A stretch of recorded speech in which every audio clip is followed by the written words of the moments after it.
Hey guys, Lizardlea here for day 63 of 4 Heavenly Beasts. So that is the progress from day 62. So close to finishing the stupid Krenik. So, in order to finish the Krenik, I think I actually need to shift all of this over a little bit because, do I want to do that though? Because then anytime I have to take a picture, we'll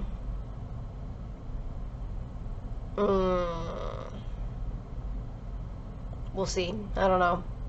I might continue the Krenik. I might not. Also, I don't know what my hair is doing. I'm allowing it to make its own decisions. And this side was like, I'm going to be tame and normal. And this side was like, let's go all the ways. Okay, I need to make some decisions, and I'm gonna cross stitch. Okay, so David is finally back home. Hopefully he will be able to join me for more of the movie discussions, so it's not just me being a dum-dum the whole time. And we've realized that we watched a lot of things that we forgot to keep track of and talk about. And one of those things was Need for Speed. Oh, God. You know what? You liked that movie more than you thought you would. Absolutely true. And that's because it was a great movie. The end of review. It's a movie. It stars Pinkman from Breaking Bad. It does. It also has Rami Malek. Yeah, it does. And other people. The female, the leading actress, she carries the movie. Oh, she was spectacular. Yeah, Imogen Poots. She does a lot of heavy lifting for that movie. Like, not that Pinkman, I can't remember his name, is bad. Aaron Paul. Yeah, Aaron Paul. It's just that he... He kind of phoned it in. Like, it seemed like he wasn't trying as well as he could have. Well, I don't know. Again, because I think that's kind of how the character's written. Yeah, but I was going to say it's probably because the script wasn't that great. Yeah, so, I mean, they make it work better than I thought. It was enjoyable. I was not like, oh God, when is this going to end? So, and it kept my attention as well. I wasn't just like, ugh, whatever, who cares? I remember what happened. It was good. It wasn't anything special. It is mind-bogglingly stupid if you think about it for even 10 seconds. And that's okay. It's so wonderful. It knows that. I don't know why it's honestly called Need for Speed. Like, they're trying to tie in with the game series, and they really don't do a very good job of doing that, I think. There would have been a lot better ways of doing that, like literally just ripping the plots from some of the games, maybe, but whatever. I guess this kind of did, but then it added in a bunch of other stuff that didn't need to be, whatever. I don't know. I assumed the point was just because there's car races. Yeah, no, I know, but the problem is they had to put a story to these car races, and since, in Need for Speed, you're just usually either illegally racing or who cares, it's crazy. Whatever. I mean, jumping off of that, Gone in 60 Seconds, I actually way preferred the remake to the original because the remake had a clearer storyline versus the original was like just about cars. And I don't care about cars, but I care about a good story.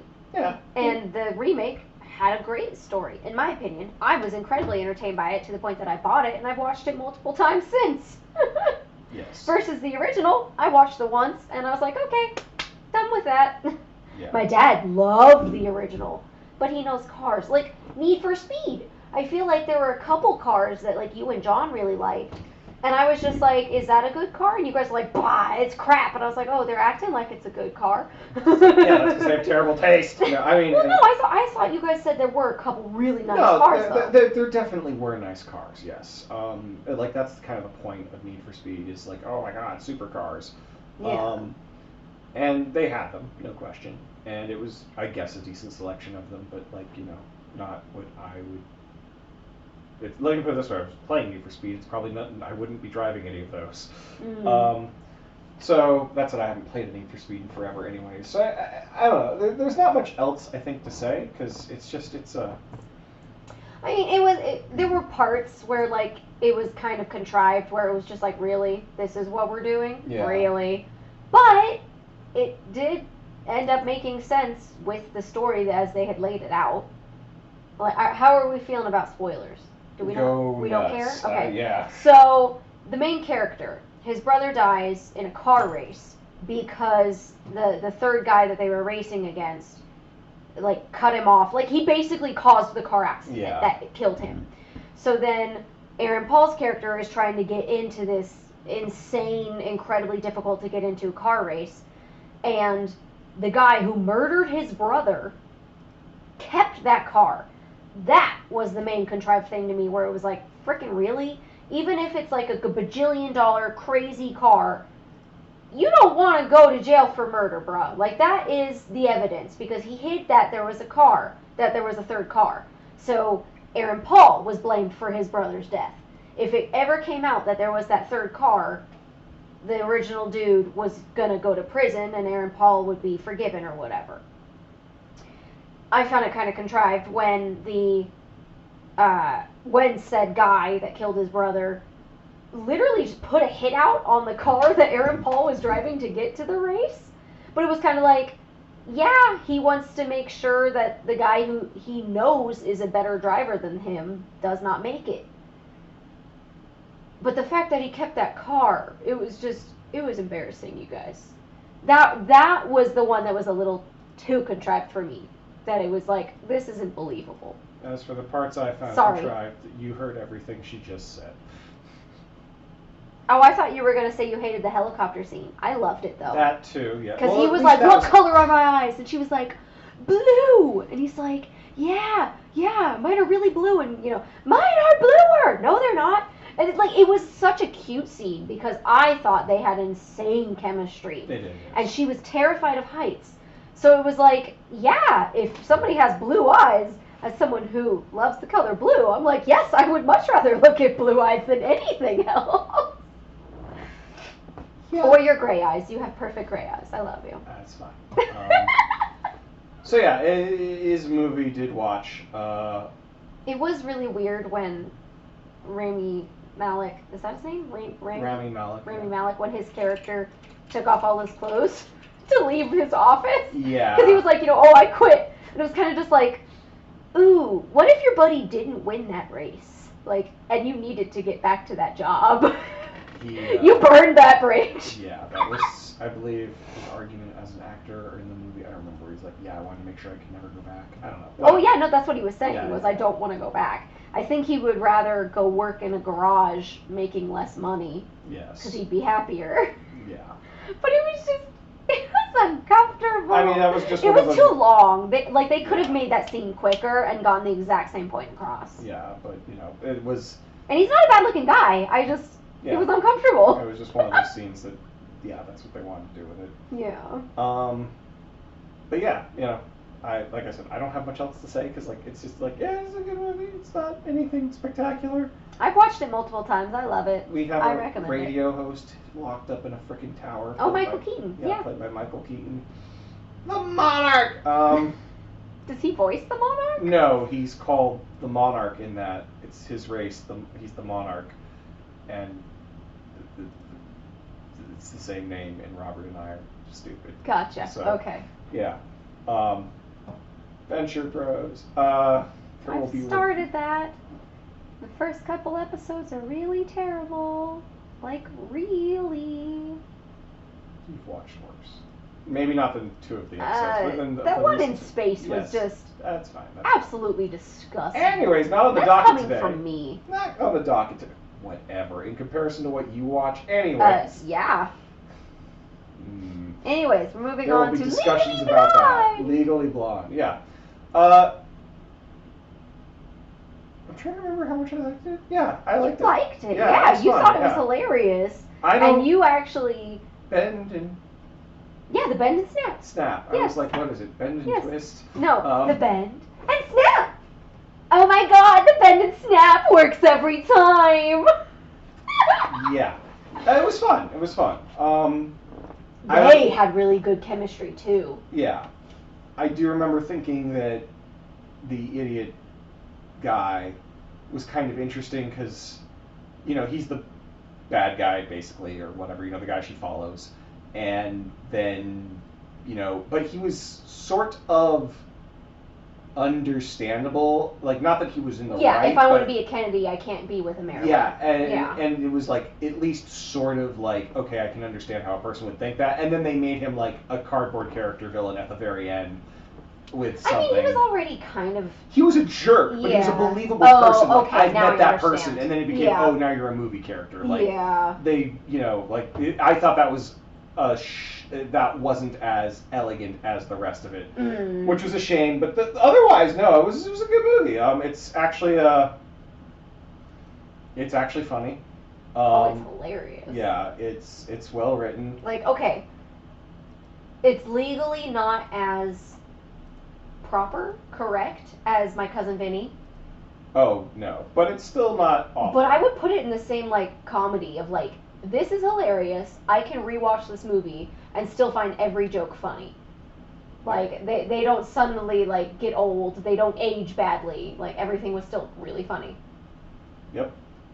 But well, actually, I mean, yeah, the legal proceedings were definitely better in My Cousin Vinny. But I still feel like Legally Blonde was one of the better ones because she doesn't walk up and get in the face of the person at the bench. Oh, yeah, absolutely. Versus so many other movies. Well, there's a lot of little things they got right in that Mm-hmm. about the legal proceedings, and that's not something they normally get.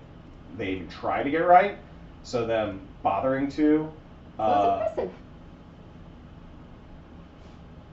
Yeah, it was fun. I do like that. That they put some thought into the plot. Like there's a lot of movies. You obviously the moment you hear the setup for this movie, you know where 90% of it is going.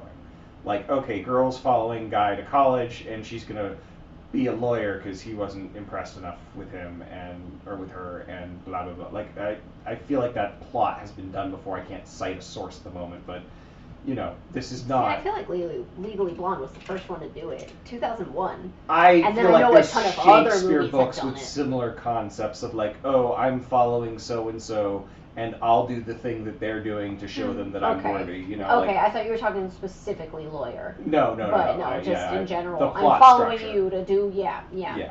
But and they could have just rested on that, and they didn't. They actually took the time to make it very clever, to make her. Like, of the characters that we've seen in these movies, was it 13 going on? No, it was 13 going on 30. It was the one with Paul Rudd, Clueless, where she's like kind of objectively a terrible person. Okay, she changed. She became a much better person by the end of that but movie. she's driving cars like a freaking Mad Max villain. Okay, that doesn't make her a bad person. That makes her a bad driver. Those people do exist. Her being on the road like that makes her a bad person. No, her dad allowing it makes him a bad person. They all get the guillotine. She's but 16. No. So either way. She is a literal child. But like, they did a very good job of, we're going to show a character who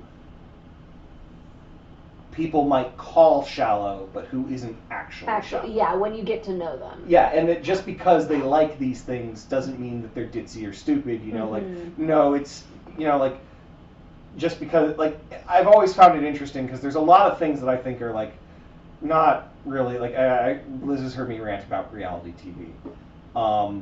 But at the same time, there's different ways to enjoy reality TV or to watch those things. There's different ways to enjoy, like, certain hobbies or whatnot. And it's like, yeah, even if you don't respect the hobby or whatnot, like, oh, I don't care about fashion. Yeah, what's it? The Devil Wears Prada. That's a great speech in that, where it's like, yeah, you don't care about fashion, but this is a whole industry, and everything you're wearing, is influenced by the decisions and the efforts we put into it. We're the no, you're not going to walk down the frickin' street looking like a bird of paradise. We know it's a frickin' way of showing off colors and edges and styles and things, but your stuff is still influenced. There's something to respect here, even if you don't like it, sort of idea. And they basically managed to pull that off with Legally Blonde, where all of her little skills, and she's a very nice person.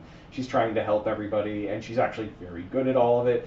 And rather than just the literal dumb blonde joke that they could have written the whole movie for. Where, I mean, that's kind of how they introduced her, was that she was a dumb ditzy blonde. but even then, she's still kind of a nice person. Oh yeah, no, it's just she was she's friends spoiled. with everybody at her sorority. Right, and everybody loved her. Even that, like, oh well, that's so she's friends with only the sorority girl. But no, like, you can believe this was a nice person who just is ditzy and spoiled. But then her parents it was what really made me think, like, oh yeah, she's like that. Yeah. Because they were like, oh, why don't you just go be pretty? Yeah. They're the ones who are trying to put her in that pigeonhole. Yes. And she's like, no. Yeah. Well, partly for the guy, but yeah. Well, yeah, but then she realized she loves it. She loves law school. Yeah. And then, she fell in love in law school. So yeah. Do you want to do another? Since I don't. I mean, for anyone curious, there is no sequel. There's no sequel to Legally Blonde. And if you find one on the internet, you should avoid it. Because it's like Psychopath Season 2, which David tells me doesn't exist, and I shouldn't watch it. And there's nothing to not watch. What else is the one we don't watch and we don't talk about? Well, we didn't even try kids in school running around demons. Oh, Promised Neverland? Yeah. We read the manga, so they skipped the best arc in the manga. Like, how stupid can you get? Ugh. Anyways. So yeah. Absolutely, if you have not seen Legally Blonde, that is one of my top recommendations for a good rom-com that we've seen. Like, that one still holds up. Every joke is still funny. And it's a great movie. I liked 13 Going on 30 better, but they're both good. I love that one. Like, that's another one I mean, I don't think I've had you watch a movie that I would not overall generally recommend. Yeah. I will say Never Been Kissed has made me a little more uncomfortable now compared to when I was significantly younger, obviously, because, the age thing wasn't really on my radar necessarily, versus now it's kind of like, oh yeah, like, the math on this he thought she was 17 and he was, thinking about it, and that's just not okay. Like, yeah, but everything else, still love it. So shall we do another? What is next? Wait. We have like 2 minutes. Maybe a minute and a half. No, don't you dare. Absolutely not. Talk more about Legally Blonde. I don't care. Say anything more about Legally Blonde. So in Dungeons and Dragons, I will literally stab you. So much. There will be no evidence remaining from how much I have stabbed you. Can you stab someone into atoms? Do you want to find out? Not particularly. Okay. Legally Blonde. Oh. I was super annoyed with Selma Blair's character. She was the love interest for the ex at the beginning of law school. Because it was like, she was so nasty to Reese Witherspoon's character. And it's like, okay, I get it. That's your man's ex. But, like, that's not necessary. Like, she was literally what I was expecting, like the head of a sorority to act like. Well, she was also supposed to, I think, be the cutthroat Kennedy kind of. Yeah. Because, like, it's not just, oh, that's my man's ex. It's just, oh, you're a dick. trash. Yeah. Yeah, you're ditzy trash, and I'm high-class politics breeding material. Like, that's just how... that's how those stereotypes work. Oh, yeah. I love how they bridged that gap between them, and they ended up best friends. Like, and I fully believed it. And I never got to the end of the movie and was like, what? No, she should never forgive her. Like, no. Yeah, no, they did a good job. Especially because Reese Witherspoon's character was shown to be really nice and forgiving. That of course she'd forgive her for that, and they'd move on and be best friends. There we go. Now we're at the end. I'm not talking about D&D yet. That is going to be the end of For Heavenly Base Day 63. I'm exhausted. It's not even 11 in the morning. 11 a.m. This is how I am.